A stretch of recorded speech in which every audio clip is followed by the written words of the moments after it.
Inilah menjadi doa kami juga Tuhan, bahwa kami betul-betul memerlukan Engkau di dalam setiap kehidupan kami. Mari Roh Kudus menyertai setiap hati kehidupan kami. Biarlah setiap kehidupan kami memuliakan nama-Mu Tuhan. Terima kasih buat sabat perhentian yang Engkau berikan bagi kami, sehingga kami boleh menikmati sabat perhentian bersama dengan Engkau, sehingga kami boleh merenungkan firman-Mu, mendengarkan apa yang menjadi isi hati-Mu untuk kehidupan kami ya Bapa. Dan kami sudah memuji nama-Mu, kiranya Tuhan memberkati setiap pujian yang kami naikkan ke hadirat-Mu, biarlah itu boleh menyenangkan hati-Mu Tuhan. Dan sekarang kami akan mendengarkan firman-Mu, berbicaralah kepada setiap kami melalui hamba-Mu. Tuhan, berikan hikmat bagi setiap kami, supaya kami boleh menangkap apa yang menjadi isi hati-Mu untuk kehidupan kami, sesuai dengan kebutuhan kami masing-masing ya Bapa. Terima kasih Bapa. Kami serahkan hati pikiran kami ke dalam tangan Tuhan. Biarlah setiap hati pikiran kami ini Engkau kuasai, dan juga peralatan yang kami pakai, biarlah semuanya dapat berfungsi dengan baik, sehingga kami dapat menangkap apa yang menjadi kerinduan hati-Mu Tuhan. Terima kasih ya Bapak Yahweh, terima kasih. Mari Bapak Ibu Saudara kita serukan Shema Yisrael Yahweh Eloheinu Yahweh Echad. Haleluya. Shema Yisrael Yahweh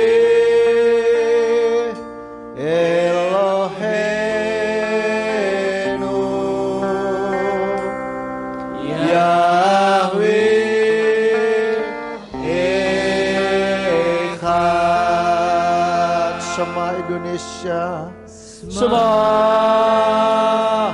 Indonesia,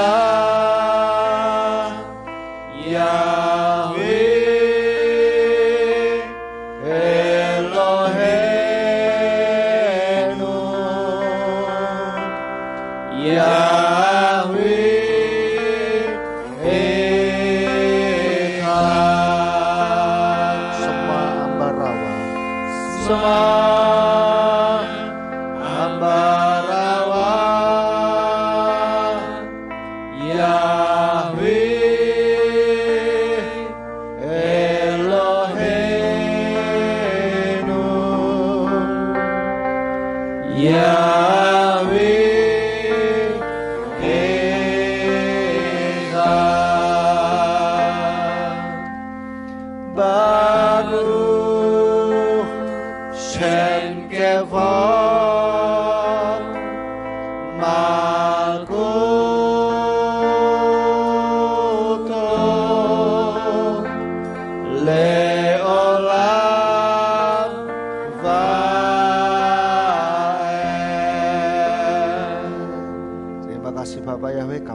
firman-Mu dengan penuh ucapan syukur hanya di dalam nama Tuhan Yesus Mesias. Haleluya.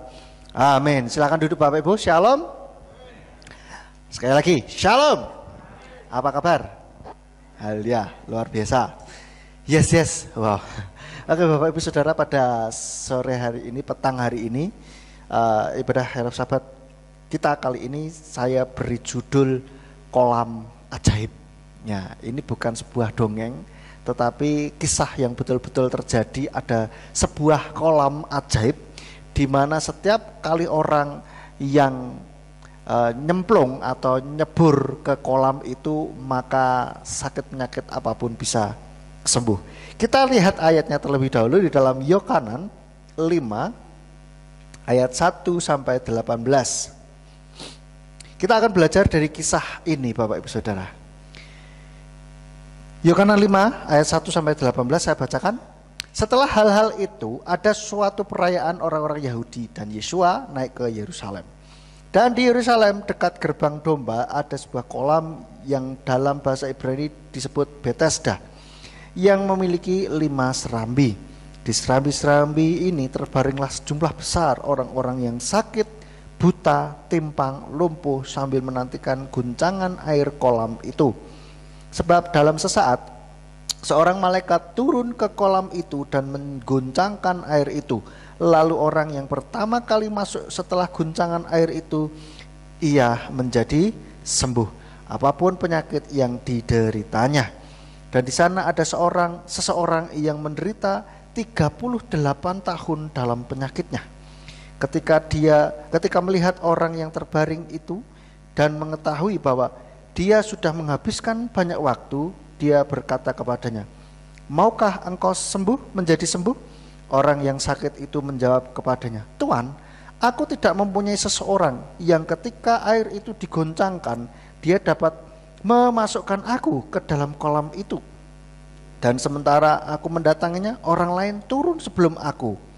Yesus berkata kepadanya, "Bangunlah, angkatlah tilammu dan berjalanlah." Dan seketika itu juga orang itu menjadi sembuh dan dia mengangkat tilamnya dan berjalan. Dan pada hari itu adalah hari Sabat. Oleh karena itu, orang-orang Yahudi berkata kepada orang yang telah disembuhkan itu, "Hari ini adalah hari Sabat, tidaklah diperbolehkan bagimu untuk mengangkat tilam itu?" Ia menjawab kepada mereka, "Orang yang membuat aku sembuh, dia itulah yang berkata kepadaku, 'Angkatlah tilammu dan berjalanlah.'" Kemudian mereka menanyai dia, "Siapakah orang yang mengatakan kepadamu, 'Angkatlah tilammu dan berjalanlah'?" Namun orang yang telah disembuhkan itu tidak mengetahui siapa dia, sebab Yeshua telah menyingkir dari kerumunan orang yang ada di tempat itu. Setelah hal-hal itu, Yeshua menemui dia di bait suci dan berkata kepadanya, "Lihatlah, engkau telah menjadi sembuh, janganlah berdosa lagi, supaya sesuatu yang lebih buruk tidak terjadi atasmu." Orang itu pergi dan memberitakan bahwa kepada orang-orang Yahudi bahwa Yeshua adalah orang yang membuatnya sembuh. Dan karena itu orang-orang Yahudi memburu Yeshua dan berupaya untuk membunuhnya karena dia melakukan hal-hal itu pada hari Sabat. Namun Yeshua menjawab kepada mereka, "Bapakku bekerja hingga sekarang, maka aku pun bekerja." Bapak Ibu Saudara, ini sebuah kisah yang luar biasa yang menjadi favorit untuk orang-orang yang sakit pada waktu itu. Mereka mendengar bahwa ada kolam ajaib yang ketika ada goncangan air di situ, lalu siapa yang pertama kali masuk sembuh apapun penyakitnya, apa saja penyakitnya. Nah, ini orang sudah berapa lama saudara? 38 tahun. Ini bukan waktu yang sebentar saudara. Ini waktu yang sangat lama, bahkan lebih lama daripada saya hidup di bumi ini untuk saat ini saudara ya. Saya belum ada 38 tahun dan saya pikir wow, itu lama banget gitu. Bayangkan nggak bisa ngapa-ngapain. Kalau dari kisah ini kita lihat kayaknya mereka yang sakit ini adalah sakit lumpuh karena pakai tilam, dan Yesus bilang berjalanlah. Artinya ini mungkin orang lumpuh saudara. Nah, artinya saudara, kita lihat bahwa kondisi orang ini itu sudah betul-betul pengen banget dapat kesembuhan. Di Alkitab tidak dituliskan berapa lama dia nungguin di kolam Bethesda itu, tetapi dia lumpuhnya, sakitnya itu sudah 38 tahun. Saya yakin dia juga sudah cukup lama di kolam Bethesda itu, karena dia bilang kalau kolam itu terguncang, nggak ada yang mau angkat saya. Ya, kalau Bapak Gembala pernah menguraikan hal ini. Kalau kita kira-kira jadi orang itu apa yang akan dilakukan? Kungkum di dalamnya. Dia mungkin juga sudah kungkum ya kan? Tidak tahu apakah ada peraturan boleh kungkum atau tidak. Sehingga kapanpun air itu bergoncang pasti langsung sembuh kan begitu. Nah, bisa saja dia sudah kungkum, atau bisa saja kalau tidak boleh kungkum dia mungkin sudah deket-deket banget gitu, tapi tetap aja kalah cepat gitu kan. Dan mungkin kalau boleh saya reka-reka, dia sudah melakukan banyak hal untuk kesembuhannya, sehingga akhirnya dia bisa saja terus yaudah saya nungguin kolam Bethesda yang terguntang. Dan di situ dikatakan banyak sejumlah besar orang yang sakit, yang buta, yang lumpuh, yang timpang, semuanya kumpul jadi satu di situ ingin mendapatkan kesembuhan. Cuman masalahnya yang disembuhkan hanya satu, karena yang pertama kali masuk itu baru yang akan sembuh kayak gitu. Lah, saya nggak bisa bayangkan bagaimana itu kolam penuh sesak banyak orang, ya kan? Di serambi-serambinya itu. Nah, saudara, kita lihat, kita mau coba belajar dari kisah ini. Ya, ada beberapa hal yang bisa kita pelajari dari kisah ini, Bapak Ibu Saudara. Tapi yang pertama kita lihat dulu, mengapa orang ini kok bisa lumpuh? Ternyata di ayat yang ke-14 kita lihat. Kita tahu bahwa ternyata orang ini sakit karena ada dosa yang membuatnya sakit gitu. Di sini dikatakan ayat 14, setelah hal-hal itu Yesus menemui dia di bait suci dan berkata kepada dia, lihatlah engkau telah menjadi sembuh, janganlah berdosa lagi, supaya sesuatu yang lebih buruk tidak terjadi atasmu. Berarti dia sakit karena ada dosa. Meskipun memang tidak semua yang sakit itu pasti ada dosa, ya, tidak selalu. Tetapi dalam kasus ini dia sakit karena ada dosa. Nah, kita bisa lihat bahwa dosa ini bisa membuat seseorang itu sakit, Bapak Ibu Saudara. Ya. Lalu selanjutnya, mengapa, pertanyaan kedua, mengapa kok dia nggak sembuh-sembuh selama 38 tahun? Ya, karena dia nungguin kalah cepat, ya kan, di ayat yang ke-7 tadi. Dan juga kalau saya lihat, dia ini ternyata cukup orang yang pasif, Saudara. Menggantungkan pertolongan dari orang lain. Nah, buktinya ketika ditanya Yesua, mau sembuh atau tidak? Maukah engkau menjadi sembuh? Jawabannya bukan mau atau tidak, tetapi curhat langsung, Saudara. Tuhan, aku tidak mempunyai seseorang yang ketika air itu digoncangkan, dia dapat masukkan aku ke kolam itu. Dan sementara aku mendatanginya, orang lain turun sebelum aku. Artinya dia betul-betul dalam kondisi yang desperate, kondisi yang betul-betul putus asa, yang betul-betul pengen banget. Sehingga ketika ditanyai, kamu sembuh gak? Wah, kok udah ada yang ini, langsung curhat, Saudara. Itu artinya penantiannya sudah sangat lama dan penderitaannya sudah cukup lama. Dan Yesua datang memberikan kesembuhan bagi orang tersebut.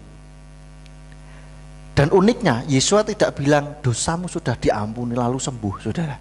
Tapi Yesua bilang, bangunlah, angkatlah tilammu dan berjalanlah, langsung sembuh. Artinya dosanya juga sudah diampuni. Dan di ayat yang ke-14 dikatakan, lihatlah, engkau sudah telah menjadi sembuh, janganlah berdosa lagi. Artinya dosanya yang membuat dia sakit itu sudah dihapuskan, sudah diampuni, maka langsung sembuh, Saudara. Ini kisah seseorang yang menantikan di kolam ajaib itu, Saudara, kalau saya katakan ya. Ini seseorang yang betul-betul kasihan gitu. Dan saya yakin ada banyak orang yang lain juga yang sudah lama di situ menantikan, tetapi dia belum dikatakan mendapatkan jackpot atau kasih karunia yang tanpa dia harus bersusah payah nyemplung, langsung disembuhkan. Ya kan? Nah, ada beberapa hal yang saya bisa ambil dari kisah ini untuk pelajaran kita semuanya, Bapak Ibu Saudara. Yang pertama tadi sudah disinggung, dosa bisa mengakibatkan kita sakit. Oleh karena itu, Saudara, jangan menyimpan dosa atau jangan berbuat sesuatu atau dosa yang akhirnya bisa bikin kita sakit. Apa saja? Contohnya, menyimpan kesalahan, menyimpan dendam, menyimpan kemarahan, itu dosa dan bisa membuat sakit. Tidak harus lumpuh, tetapi bisa macam-macam. Ada yang timbulnya di eksim kulit, bisa di kanker di mana saja, bisa di tenggorokan, bisa di lambung, di usus, di macam-macam. Tergantung munculnya itu di mana gitu. Lalu yang kedua, bila sudah diampuni dan disembuhkan, lalu kita berdosa lagi, maka bisa terjadi yang lebih buruk, saudara. Tadi di ayat yang ke berapa tadi? 14. Lihatlah engkau telah menjadi sembuh, janganlah berdosa lagi, supaya sesuatu yang lebih buruk tidak terjadi atasmu. Artinya ketika kita minta ampun, bertobat, ya kan, karena ada dosa, kita jangan berdosa lagi, saudara, karena bisa saja itu akan membuat kondisi kita lebih buruk dari yang sebelumnya. Dan bahkan di ayat lain di dalam Lukas 11, kita lihat Lukas pasal yang ke-11. Lukas pasal yang ke-11 ayatnya yang ke-24 sampai 26. Ketika roh najis keluar dari manusia, dia mengembara ke tempat-tempat tandus untuk mencari perhentian, dan ketika tidak menemukan, dia berkata, aku akan kembali ke rumahku yang dari sana aku telah keluar. Dan setelah tiba, dia mendapatinya tersapu bersih dan tertata rapi. Lalu ia pergi dan mengajak 7 roh lain yang lebih jahat daripadanya. Dan setelah masuk, ia tinggal di sana. Dan pada akhirnya orang itu menjadi lebih buruk daripada awalnya. Ini penyebabnya, saudara. Kalau roh itu diusir, sudah pergi, ya kan, terus dia mengembara, tidak dapat tempat lagi, dia balik lagi. Siapa tahu rumah yang dulu tuh bisa tak masukin lagi. Dan ternyata betul, rumah yang dulu itu buka celah, terbuka pintu gerbangnya, dan sudah tertata rapi bersih. Karena apa? Sudah disembuhkan, sudah diusir setannya oleh Tuhan Yesus. Roh Kudus sudah membersihkan hatinya, pikirannya, tapi dia tidak jagai. Maka di sini dikatakan, maka roh itu nggak langsung masuk begitu aja, tapi dia ngundang teman-temannya, saudara. 7 roh lain yang lebih jahat daripadanya. Berarti di situ jadi ada berapa roh? 8. Karena 1 ngajak 7, 1 plus 7 berarti 8. Wah, kondisinya ngeri, saudara. Dan itu bukan roh yang sama jahatnya dengan dia, ya, dikatakan lebih jahat daripada roh itu. Wah, ngeri, saudara. Maka dari itu, setiap kita yang sudah minta ampun kepada Tuhan, dosa sudah diampuni, roh mungkin ada roh di situ, jangan buka celah lagi, jangan izinkan kuasa gelap untuk bisa masuk lagi ke dalam kehidupan kita. Karena nanti kondisinya bisa jadi lebih buruk dari yang sebelumnya. Kalau kita berdosa, dosa sakit, ya kan, terus itu bisa jadi lebih parah, saudara. Kalau kita sakitnya karena roh, karena dosa. Jadi Bapak Ibu Saudara, ketika sudah kita berdoa minta ampun dan disembuhkan dan diampuni, dipulihkan, mari kita jagai kehidupan kita. Jangan terus ngasal atau merasa Tuhan kan maha kasih, jadi nanti saya minta ampun lagi Tuhan pasti ngampuni dong, kan maha kasih. Betul enggak? Ada orang yang seperti itu. Ada yang orang Jawa Tengah bilang, orang Ambarawa terutama, nyentengki. Ngenteng itu apa? Menganggap ringan, meremehkan kasih karunia Tuhan. Kasih Tuhan yang begitu besar, yang selalu mengampuni kepada kita, ini diremehkan, sehingga orang enggak apa-apa, Tuhan kan maha kasih. Jadi saya berdosa lagi, minta ampun lagi, berdosa lagi, minta ampun lagi, demikian seterusnya. Wah, ini bahaya, saudara. Tuhan tidak mau dipermainkan juga. Dan ayat yang lain katakan bahwa kalau kita sudah tahu kebenaran tetapi kita sengaja berbuat dosa, maka tidak ada lagi korban untuk menghapus dosa itu. Ngeri, saudara. Nah, oleh karena itu Mari kita jagai, jangan buka celah. Bagaimana buka celah? Maksudnya, buka celah itu adalah kita mulai bermain-main lagi dengan dosa, bermain-main lagi dengan roh jahat. Ya, Dajjal kita merasa kuat ya kan, terus mungkin kita berasa coba aku bisa kebal apa enggak. Jangan, saudara, jangan ngetes, jangan mencobai diri sendiri, ya kan? Kalau sudah diampuni, sudah ini jauh-jauhlah dari itu. Ya, jangan bermain-main lagi dengan dosa atau dengan kuasa gelap. Dan yang kedua, tidak menjaga dirinya dengan apa? Tidak waspada, lengah, saudara, lengah, sehingga kejeglong. Ya, jangan buka celah. Menyimpan kemarahan, menyimpan kesalahan orang lain, dendam, itu juga celah, saudara. Itu celah. Ya, sehingga menjadi tumpuan bagi setan untuk merusak lagi di dalam diri kita. Gitu lah. Jadi kalau sudah, jangan buka celah, kita betul-betul mau memproteksi diri kita. Kalau Bapak Gembala ngajari, kalau mendoakan orang itu selalu dipagari, ya kan? Setelah ini udah diusir, dipagari pakai kubah berapi, pagar berapi dari surga. Nah, masalahnya kalau dipagari gitu, memang setan bisa masuk nggak? Nggak bisa. Tapi masalahnya, yang setan bisa masuk adalah karena apa? Kita yang buka gerbangnya itu loh, buka pagarnya itu, saudara. Itu kesalahannya. Nah, ini yang bahaya. Sudah dipagari, sudah betul, sudah dipagari. Tetapi kita yang buka pintu, yo salah dewe. Itu yang berbahaya. Oke? Jadi ketika sudah berdosa, minta ampun, disembuhkan, jangan berbuat dosa lagi. Jagai betul. Bagaimana menjagainya? Kita bisa bersekutu bersama, saling menguatkan. Kalau ada apa-apa, tanya.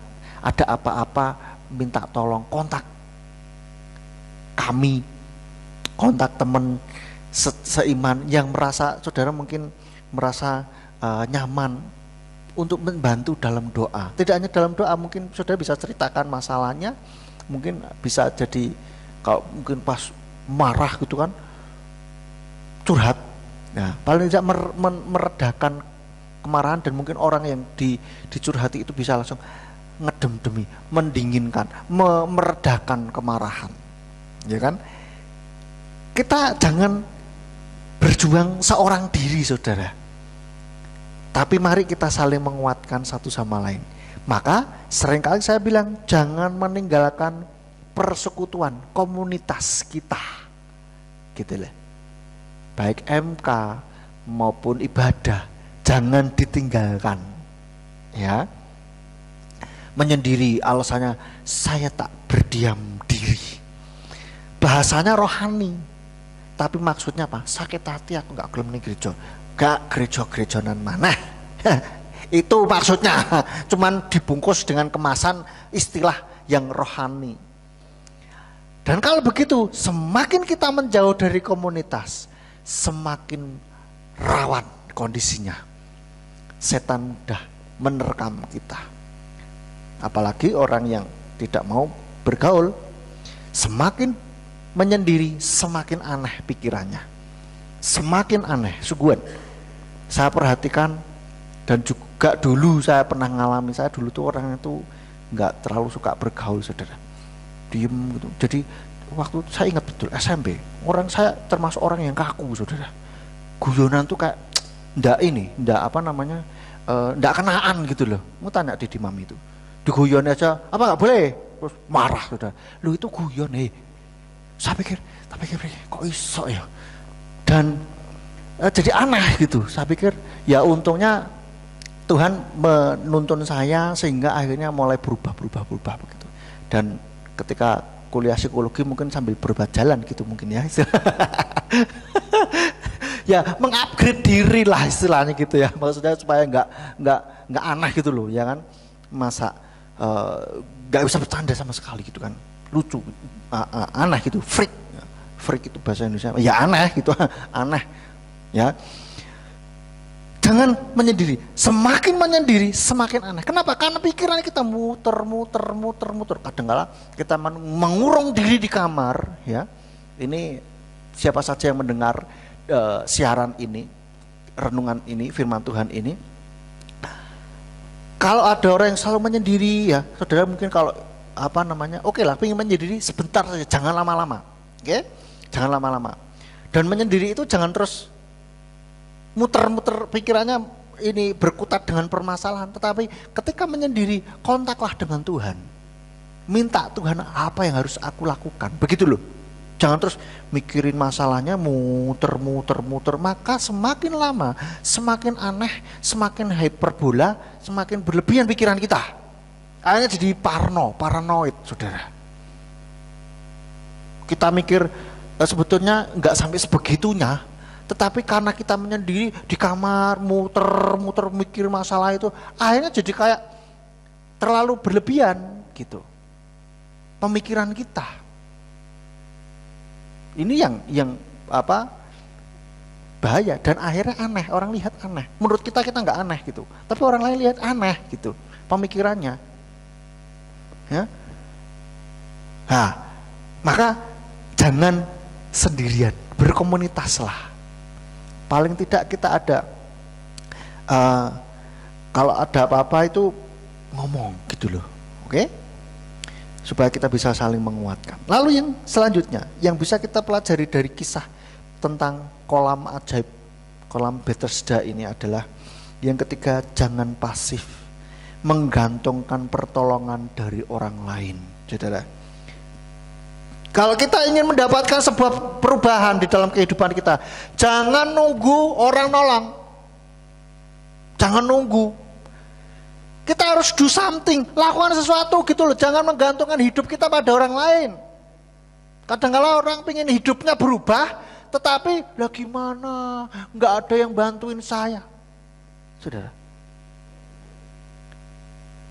kita memang perlu bantuan, tetapi jangan terus gantungkan sama orang lain. Ini tidak ada bantuan, ya wes pasrah.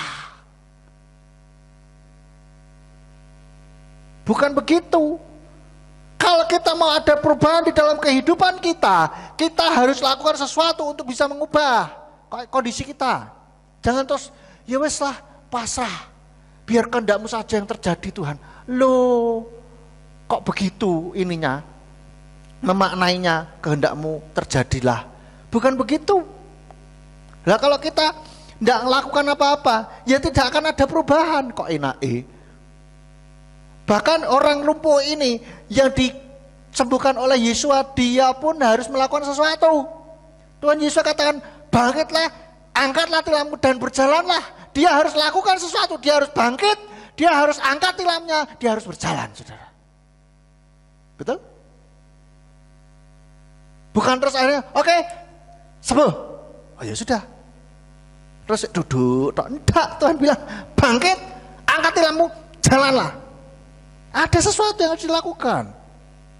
Maka Bapak Ibu Saudara, ketika kita dalam masalah, dalam kondisi kejepit, kita ingin mengubah kondisi kita saat ini, jangan menggantungkan kepada orang lain. Lakukan apa yang bisa kita lakukan. Lakukan bagian kita yang bisa kita lakukan untuk mengubah kondisi kita. Jangan cuma bilang, doakan saya. Loh, kita ini sebagai sesama saudara seiman pasti mendoakan, betul tidak? Tetapi yang didoakan harus do something dong. Jangan terus kan didoakan nanti supaya bisa nanti kan berubah sendiri. Lah kok emangnya di dalam sinetron atau film fiktif ya nggak begitu cara kerjanya, ya kan, gitu loh.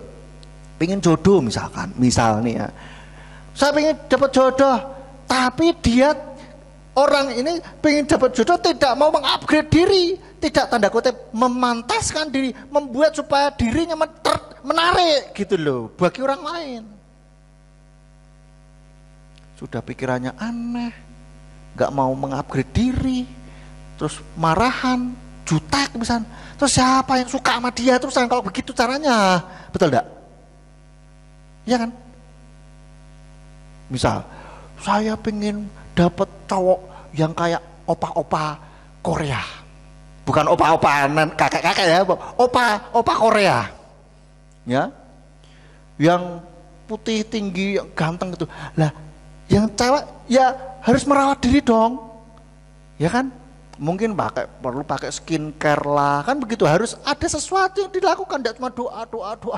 Tuhan tolong aku mau apa namanya Kim Jong Un.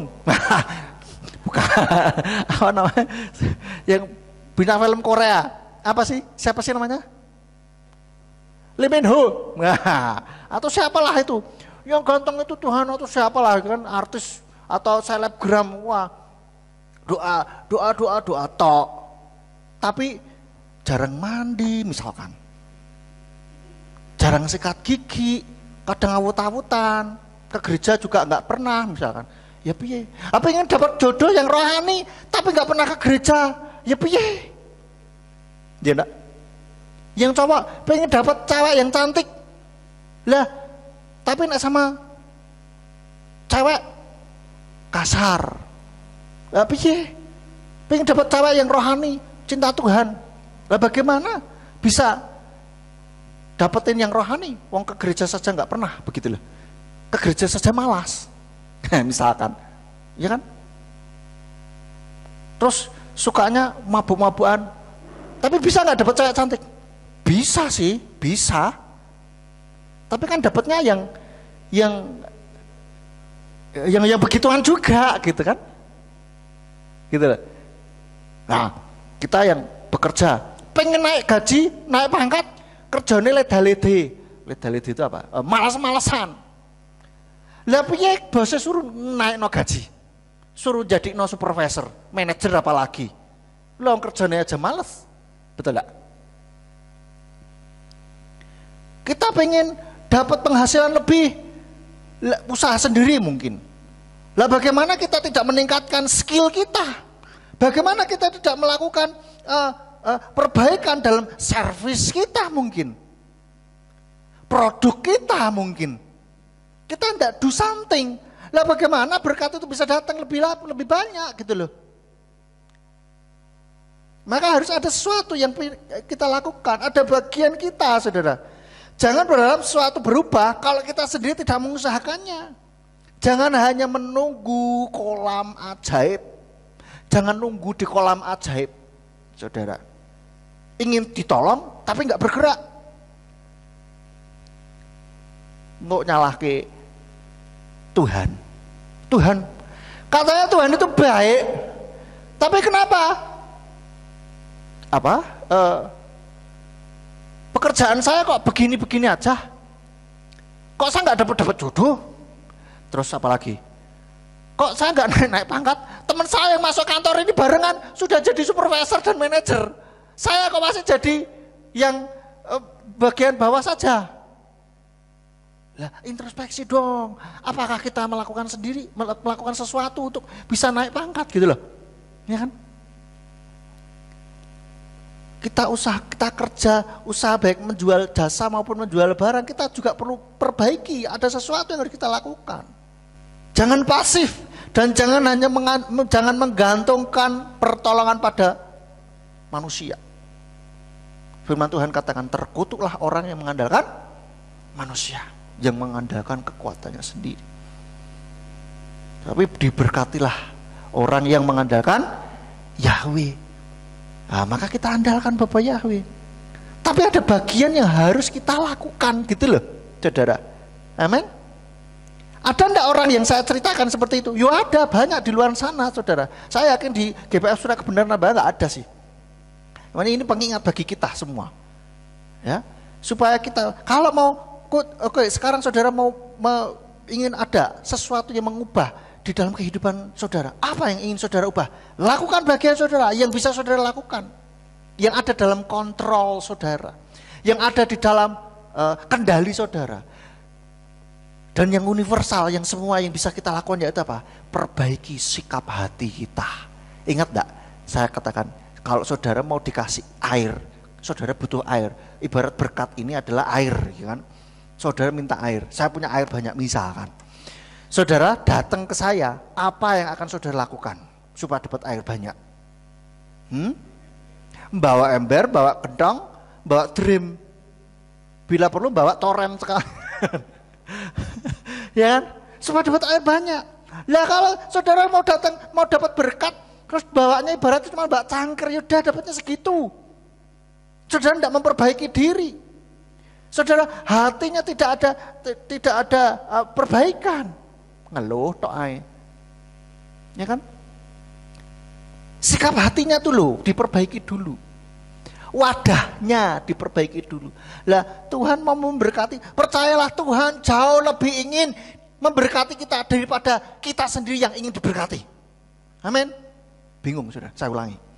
Percayalah bahwa Tuhan jauh lebih ingin kita diberkati.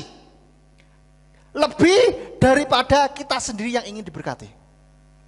Saya yakin itu saudara, saya percaya itu. Cuma masalahnya yang menjadi penghambat itu adalah wadahnya kita, gitu loh. Iya kan? Wadahnya. Wadahnya cuma segitu ya sudah, cekap semanten, cukup segitu saja. Kamu lebih siapkan wadah yang lebih. Mindset berkelimpahan itu harus juga ada. Ya kan? Sikap hati kita. Pernah saya katakan, kalau saudara memberi seseorang, yang satu senang sekali, oh terima kasih lu ya, terima kasih. Padahal cuma kita ngasih apalah gitu kan. Terima kasihnya teman dan mengucap syukur dan berbahagia gitu loh. Terima kasih. Sama yang satu dikasih, halah kok ngene tok. Misalkan dikasih kue, lu kok mau situ, mau cuma satu, boro-boro dikasih saudara. Betul. Tapi yang satunya, oh terima kasih lu ya, ini kuenya enak sekali misalkan. Saudara lebih suka ngasih yang mana? Si A yang terima kasih ya, ini kuenya terima kasih. Atau sama si B, lu ngasih mau cuma satu, terus kue kok ngene sih, wah saudara lebih suka mana? Yang satu ngasih si A atau si B? Ngasih si A pasti. Lah demikian pula Tuhan. Kalau kita setiap hari kan dikasih berkat sama Tuhan. Amin. Apa? Berkat kesehatan, kita bisa bernapas, bangun pagi, melek mata, itu sudah berkat yang luar biasa. Betul? Lah sikap hati kita bagaimana? Setiap hari Tuhan memberi berkat kepada kita. Apakah kita kerja maneh? Loh banyak orang yang butuh kerjaan saudara. Lah saudara dapat kerja kok terus kerja maneh. Duh. Ya kok mengeluh gitu loh. Oke, mulai saat ini kita harus bersukacita, bersyukur selalu. Amin saudara. Karena Tuhan menyukai orang yang selalu bersyukur. Mungkin saudara, loh apa yang harus saya syukuri? Itu berarti saudara kurang bersyukur. Kalau biasa bersyukur, saudara pasti akan tahu apa yang bisa saudara syukuri. Apa saja. Nah, apa saja yang bisa kita syukuri? Macam-macam saudara. Kita kenal Bapak Yahweh pun kita harus bersyukur saudara. Amin. Kita bisa bernapas. Kita bisa bergerak, menggerakkan tubuh ini, bersyukur saudara. Ada yang begitu menggerakkan tubuh, aduh, ya kan? Ada nggak bisa menggerakkan tubuh itu saudara, macam-macam. Yang penting kita syukuri saja. Jangan kalah sama orang dunia. Mereka pun bisa sampai bikin lagu. Syukuri apa yang ada. Mereka saja bisa tuh, ya. Masa kita enggak?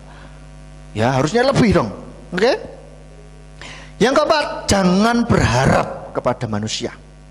Ayat yang ketujuh ini di dalam Yohanan tadi kita lihat, dia bilang, ayat 17 maksudnya. Yohanan, oh maaf saya salah buka.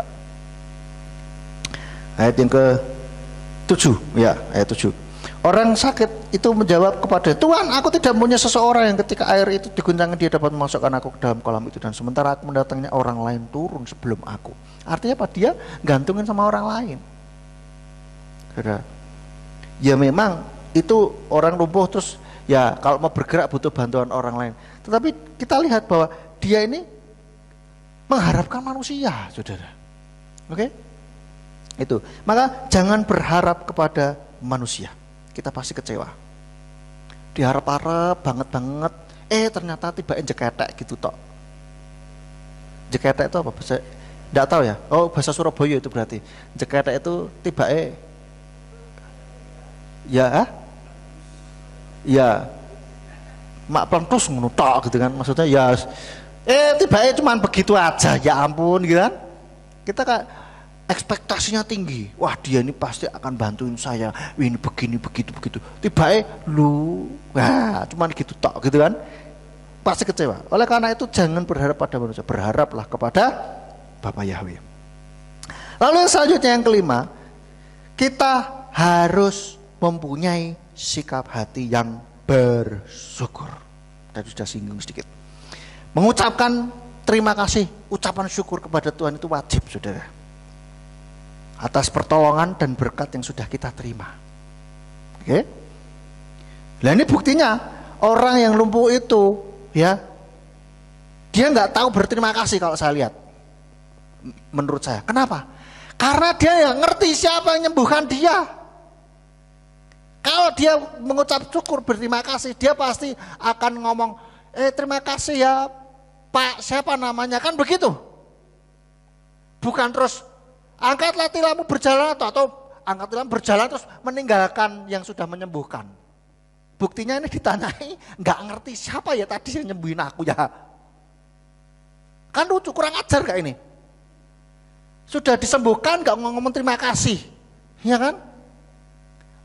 Kita jangan ngikutin orang lumpuh ini, saudara.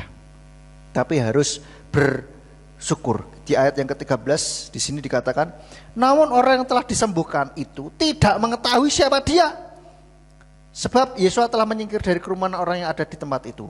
Nah memang Yesua menyingkir dari kerumunan orang itu. Tapi kan kalau dia bangkit berdiri, ucapkan terima kasih, paling kan ada komunikasi, ngerti siapa, kan begitu. Lah ini enggak ngerti kan, bangetan gitu loh. Ya kan? 38 tahun loh saudara, bayangkan saudara. 38 tahun gak bisa jalan. Disembuhkan dalam sekejap. Lah kok gak ucapan terima kasih, langsung luyur gitu aja. Waduh, yes. Mari kita harus bersyukur, selalu bersyukur kepada Tuhan. Ucapkanlah syukur senantiasa di dalam kehidupan kita. Jangan mengeluh, jangan dibiasakan mengeluh. Wong dia soalnya, lawong dia. Nggak usah nyalahkan keadaan, nggak usah nyalahkan orang lain. Amin, saudara. Hidup kita, tanggung jawab kita. Tapi aku begini karena orang lain. Saudara, kalau kita masih terus nyalahkan orang lain, kehidupan kita tidak akan ada perubahan. Karena tidak ada orang lain yang mau bertanggung jawab atas kehidupan kita. Oh, kamu ini ya, ya sini tak ini tak ubahkan. Tidak ada, saudara. Yang mau, yang bisa mengubahkan itu adalah diri kita sendiri. Yang lain peduli, yes, bantuin saja. Tetapi yang bertanggung jawab atas kehidupan orang itu, ya orang itu sendiri. Atas kehidupan kita sendiri, saudara. Amin. Selama kita tidak mengambil tanggung jawab atas kehidupan kita sendiri, kita masih nyalahkan orang lain, bahkan nyalahkan Tuhan, kita nggak akan ada perubahan di dalam kehidupan kita.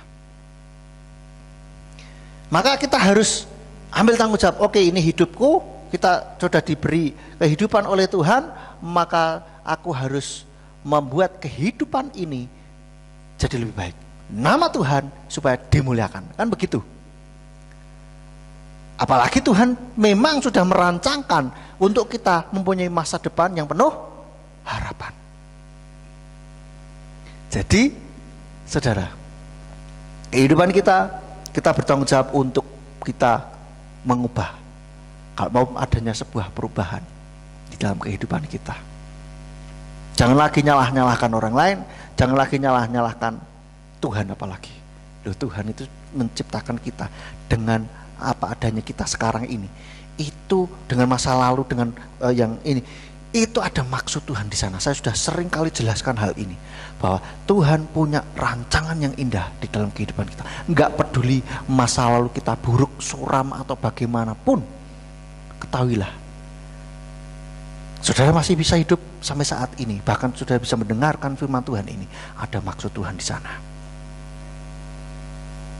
Saudara mungkin belum tahu maksud Tuhan apa, cari tahu. Nanti suatu saat saudara akan tahu. Tuhan akan membukakan itu, dan saudara akan melihat bahwa ternyata hidupmu penuh anugerah dari Tuhan. Amin. Kita diciptakan Tuhan dengan kondisi apapun, mungkin katakanlah bahkan yang tidak diinginkan sekalipun, tetapi kita hidup itu kan anugerah Tuhan, kasih Tuhan yang luar biasa atas kehidupan kita. Tuhan ingin memakai setiap kita untuk menjadi umat-umatnya yang memuliakan Dia, sehingga setiap kali orang melihat, mereka belum melihat Tuhan bekerja di sana. Amin. Lalu selanjutnya, ya, ucapan syukur itu selalu wadahnya disiapkan. Dan yang keenam, hari Sabat itu dibuat untuk manusia, bukan manusia untuk hari Sabat, sehingga tidak masalah menyembuhkan orang pada hari Sabat. Kan Yesus pada waktu itu dikritik, lu ini hari Sabat kok kamu menyembuhkan, lu menyembuhkan, berbuat baik pada hari Sabat tidak apa-apa. Dan bahkan sebetulnya Tuhan Yesus bilang hari Sabat diciptakan itu untuk manusia, bukan manusia untuk hari Sabat. Artinya kita sudah disediakan Tuhan hari Sabat, kita siapkan hari Sabat itu untuk kita bisa beribadah, duduk diam di bawah kaki Tuhan. Ya, kalau yang hari Sabat masih bekerja, kita ada ibadah hari Minggu, kita beribadah hari Minggu, kita sediakan waktu khusus untuk Tuhan, mengkuduskan. Nah, kudus itu di dalam bahasa Ibrani artinya itu dipisahkan, dikhususkan. Nah, kita ada satu waktu yang mengkhususkan hari itu untuk Tuhan, gitu loh saudara. Dipisahkan, hari yang khusus dikhususkan untuk Tuhan. Paling tidak hari itu kita potong waktu, bukan berarti harus seharian mungkin ya. Kita ada waktu-waktu untuk ibadah, sediakan waktu untuk ibadah, saudara. Oke? Dan yang terakhir, yang ketujuh, kita perlu meniru Yesua yang terus bekerja bagi kemuliaan Bapa. Di dalam ayatnya yang ke-17, namun Yesua menjawab kepada mereka, Bapakku bekerja hingga sekarang, maka aku pun bekerja. Maka saudara, kita terus giat di dalam Tuhan, mengerjakan bagian kita untuk kemuliaan nama Tuhan. Jangan ada kata pensiun untuk kemuliaan nama Tuhan. Amin. Kita bekerja melayani Tuhan, jangan ada kata pensiun. Kita terus bekerja sampai nanti Tuhan Yesus datang memanggil kita untuk pulang ke rumah Bapa. Amin. Seperti itu. Kita harus terus giat, saudara. Jangan leda-ledi. Kita ingat, kita ini adalah PNS, pegawai negeri Samayim, negeri surga, saudara. So, namanya orang kerajaan, namanya orang pegawai pemerintahan. Harusnya kerjaannya yang top markotop, harus kerja yang giat. Jangan pegawai pemerintah kok leda-ledi. Masuk jam 8, harusnya jam 9 baru masuk kantor. Pulang jam 4, jam 1 sudah selesai. Ya, harus sungguh-sungguh, harus giat gitu loh. Apalagi ada hari-hari tertentu itu harinya sangat pendek sekali. Ya, masuk ke kantor, loh kok sudah sepi? Ini jam berapa? Ya, ini khusus setengah hari. Ya, kita pegawai kerajaan harus lakukan dengan sungguh-sungguh, dengan giat. Amin. Yang bekerja, bekerjalah dengan sungguh-sungguh. Gak usah kalian komplain. Ya. Layanilah dengan sungguh-sungguh. Kalau memang saya kerjanya memang ada batasi, terus usia sekian pensiun kok, apa aku harus terus kerja terus? Ya kalau untuk itu harus pensiun, ya silahkan pensiun. Tetapi kita kan bisa melakukan banyak hal lain untuk kemuliaan nama Tuhan. Amin. Lakukan itu dengan sungguh-sungguh luar biasa. Saya salut dengan Bu Res, Pak Cito, bahkan Bapak Gembala kita. Ini mereka semangatnya luar biasa. Ya, meskipun sudah lanjut usia, tapi semangatnya terus menyala-nyala. Kita harus terus menyala-nyala sampai Yesua datang. Amin saudara. Terus menyala, jangan padam. Terus menyala-nyala, terus giat bekerja untuk kemuliaan nama Tuhan. Karena apa firman-Nya mengatakan bahwa dari Dia, oleh Dia dan kepada Dialah segala sesuatu. Bagi Dialah kemuliaan sampai selama-lamanya. Biarlah setiap kehidupan kita lakukan apapun yang kita kerjakan, apapun yang kita jumpai oleh tangan kita lakukan itu untuk kemuliaan nama Tuhan. Dan jangan berhenti sampai Dia datang. Sampai kita pulang ke rumah Bapa, baru kita berhenti. Di rumah Bapa pun kita terus memuji, memuliakan nama Tuhan. Kita bersukacita di dalam kerajaannya yang mulia. Amin. Buat firman Tuhan, biarlah ini belum menjadi call HL di dalam setiap kehidupan kita, membuat kita terus giat bekerja. Dan kalau mau ada perubahan, jangan hanya nunggu di dalam kolam ajaib, saudara. Ya, lakukan sesuatu supaya ada perubahan di dalam kehidupan kita. Amin. Mari kita tundukkan kepala, kita bangkit berdiri, kita akhiri. Bapak Yahweh, hamba-Mu sudah berhenti berkata-kata. Biarlah firman ini boleh menjadi kekuatan, pengingat bagi kami untuk kami boleh terus giat bekerja di dalam-Mu Tuhan. Sehingga kami terus menjadi anak-anak-Mu yang Engkau pakai di dalam setiap kehidupan kami ya Bapak. Kami berdoa biarlah Tuhan yang terus memakai kehidupan kami. Engkau yang menuntun kehidupan kami menjadi semakin hari semakin baik. Dan ingatkan kami, buat kami mau melakukan apa yang menjadi bagian kami untuk supaya kehidupan kami menjadi lebih baik ya Bapak. Dan berikan keaktifan di dalam kehidupan kami Tuhan, supaya kami tidak hanya pasif menunggu di kolam ajaib, tapi biarlah Tuhan memberikan hikmat, berikan kekuatan, berikan kemampuan buat kami untuk kami melakukan apa yang menjadi bagian kami dengan sungguh-sungguh, dengan baik, sehingga ada perubahan di dalam kehidupan kami untuk kemuliaan bagi nama-Mu. Terima kasih Bapak Yahweh. Mau memberkati setiap anak-anak-Mu yang sudah melayani pada RF Sahabat pada saat ini. Tuhan yang memberkati dalam pelayanannya lebih hari lebih heran. Kiranya urapan-Mu mengalir atas setiap anak-anak-Mu ini lebih lagi ya Bapak. Dan setiap kami yang sudah hadir baik di tempat ini maupun melalui streaming, Tuhan memberkati dalam langkah-langkah kehidupan kami masing-masing. Tuhan menuntun supaya kehidupan kami boleh ada di dalam jalan-jalan-Mu selalu, dan Kau memberikan perubahan-perubahan yang semakin baik di dalam kehidupan kami Bapak. Terima kasih ya Bapak, Engkau memberkati perjalanan pulang kami. Tuhan, kiranya Engkau kirimkan malaikat-Mu untuk menjaga, melindungi sepanjang perjalanan bila kami sampai di rumah dengan selamat, dan kumpulkan kami pada pertemuan-pertemuan yang akan datang untuk kami boleh kembali bersekutu, untuk kami boleh kembali memuji dan memuliakan nama-Mu Bapak Yahweh.